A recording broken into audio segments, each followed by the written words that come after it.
This is Simini Sectories, and I did not think of any video to make this week because of difficulties with the submarine. That said, here are my recommendations for philosophy books in the medieval tradition.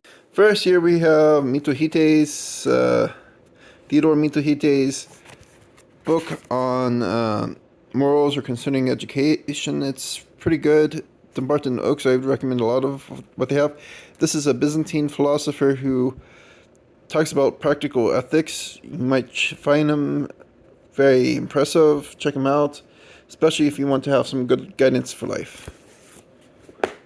Al-Farabi, The Political Writings, Volume 2, Political Regime or Summary of Plato's Laws. This has some metaphysics to it and some political thought. I highly recommend this book.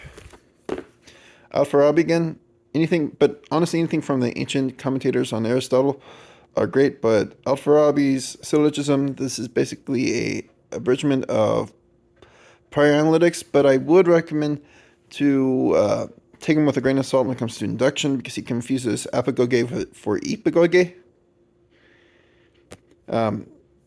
So I'll talk about that in a future video. I think I've already touched on it some, though. Logic by Father Richard F. Clarke. This book I actually disagree with on some of the points he makes. This is not a medieval book, but it's a pretty good commentary and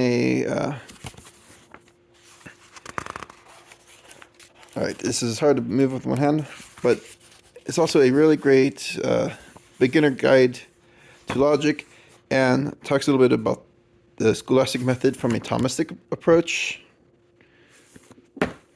Logica or Summa Lombardi. I wanted to give this one a shout out because it's just so well written, but he does give a sad dislike for dialectic. I disagree with him there, but still I recommend it. One of my favorites. John Buridan, Summa di Dialectica. This is one of the most detailed approaches to the logic written by a medieval mind. It's very nice. Translated with a philosophical introduction by the philosopher Gyula Klima.